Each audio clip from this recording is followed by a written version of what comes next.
చాలా వర్తమానాలు వింటూ ఉన్నాం. యేసుక్రీస్తు ప్రభువారు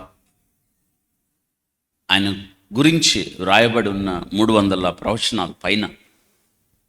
అందుకే ఆయన ప్రవచనాలు నెరవేర్చే లేఖన పురుషుడు. ఆయన చెప్పి వచ్చాడు, ఏం చేస్తాడో చెప్పి వచ్చాడు. మనం ఎప్పుడు ఒక మాట వింటాం, ఏదైనా ఒక ప్రాంతానికి రాజు వచ్చేటప్పుడు ముందు చెప్తాడు, రాజు వస్తున్నాడు ఎక్కడికి, పలానా చోటకి, ఎప్పుడు, పలానా సమయం, ప్రజలందరూ వినండి, సిద్ధపడండి అని. ఈ రాజు కూడా అంతే, ఆయన చెప్పి వచ్చాడు, ముందుగా చెప్పొచ్చాడు, ఎన్నో విషయాలు చెప్పొచ్చాడు. ఆయన పుట్టుక దగ్గర నుండి మరణం వరకు కూడా అన్ని విషయాలు చెప్పాడు. చెప్పిన ఆ రాజు చెప్పిన ప్రకారం వచ్చాడు. అందుకే లేఖనాలు నెరవేర్చబడినట్లు అనే మాట ప్రభు చెప్తూ వచ్చాడు. అద్భుతం కదా. చెప్పకుండా వస్తే ఆయన దేవుడు అయ్యేవాడు కాదు. చాలామందికి చిరునామా లేదు, దేవుళ్ళు అయ్యారు. కానీ అలా కాదు. యేసుక్రీస్తు ప్రభు వారు భూమి మీద జీవించిన కాలంలో ఈ మాట చెప్పేవాడు, నేను ఎక్కడి నుంచి వస్తున్నానో నాకు తెలుసు, నేనేం చేయాలో నాకు తెలుసు, నేను తిరిగి ఎక్కడికి వెళ్ళాలో దేవుడు కాబట్టి ఆయన. మిగతా వాళ్ళకి తెలియదు, ఎందుకంటే వాళ్ళు మానవ మాతృలు కాబట్టి, తమను తాము దేవుళ్ళుగా చలామణిలోకి వచ్చారు కాబట్టి. కానీ ఈయన అలా కాదు. వింటున్నారా? దేవుడు దాసుడు అయ్యాడు. అలా అవ్వరు ఎవరు. దాసుడు రాజు అవుతాడు, కానీ రాజు దాసత్వానికి ఎప్పుడు రాడు. వచ్చాడు ఈయన. ఎందుకు వచ్చాడు? లేఖనాలు నెరవేరుస్తూ వచ్చాడు. అలా వస్తేనే నిన్ను చేరగలడు ఆయన. రాజు రాజుగా ఉంటే మనం వెళ్ళలేం కదా, ఆయన ఎన్నడూ సమీపించలేం కదా. అందుకే నీ దగ్గరికి వచ్చాడు. ఏ రీతిగా వస్తే నీకు దొరుకుతాడు. అలా వచ్చాడు, దాసుడిగా వచ్చాడు ఆయన. ఆయన దేవునితో సమానముగా ఉండుట విడిచిపెట్టకూడని భాగ్యం అని ఎంచుకోలేదు, కానీ ఆకారమందు మనుషునిగా. అందుకే మనకు దొరికాడు ఆయన. ఆయన్ని ప్రజలు స్వీకరించారు. ఆయన్ని గమనించండి, కేకలతో, మామూలు కాదు, మామూలు కేకలు కాదు అవి. ఆయన్ని ఆకాశానికి ఎత్తారు. వారి స్వరాలు మామూలుగా లేవు, కేకలేశారు. పైగా వారి ప్రదర్శన ఎంత అద్భుతంగా ఉందంటే, యేసుక్రీస్తుని, ఆయన ఎక్కిన గాడిదను వారు స్వీకరించడం మాత్రమే కాదు, వారి మీద ఉన్న వస్త్రాలన్నీ కింద పరిచి గాడిదని, అక్కడ యేసుక్రీస్తును వారు సన్మానించాలనుకున్నారు, కానీ ఆయన ఎక్కిన గాడిదను సన్మానించే అవకాశం వచ్చింది వారికి.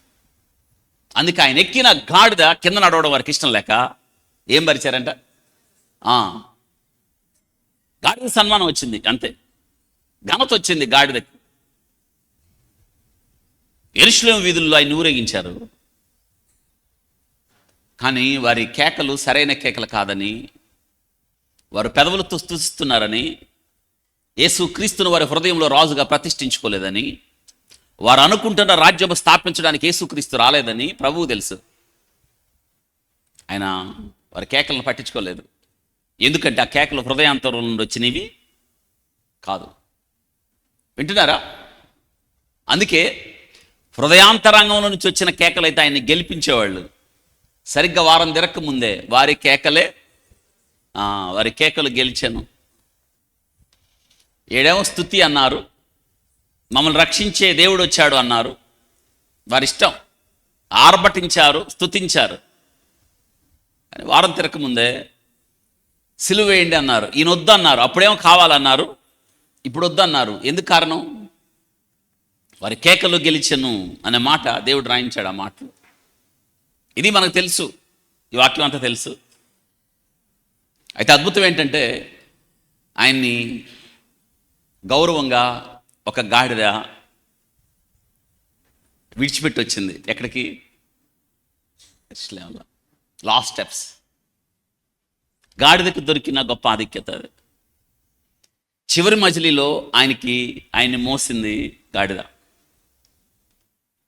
ప్రవచనం జకరియా గ్రంథం 9:9 ఉన్న ప్రవచనం. ఈ రాజు ఆయన చదువుదాం ఒకసారి అక్కడ రండి, మనం చదువుదాం. జకరియా గ్రంథం. జకరియా చాలా ప్రవచనాలు రాశాడు యేసుక్రీస్తు గురించి, ప్రత్యేకంగా ఆయన శిలువ మరణాన్ని గురించి రాశాడు. చివరి మలాకీకి ముందు ఉంటుంది జకరియా గ్రంథం 9:9. సియోను వాసులారా బహుగా సంతోషించు, యెరూషలేము నివాసులారా ఉల్లాసముగా ఉండుడి. నీ రాజు నీతిపరుడును రక్షణ గలవాడును దీనుడనై. నీతిపరుడు 2, రక్షణ గలవాడు 3, దీనుడై గాడిద పిల్లను ఎక్కి నీ యొద్దకే.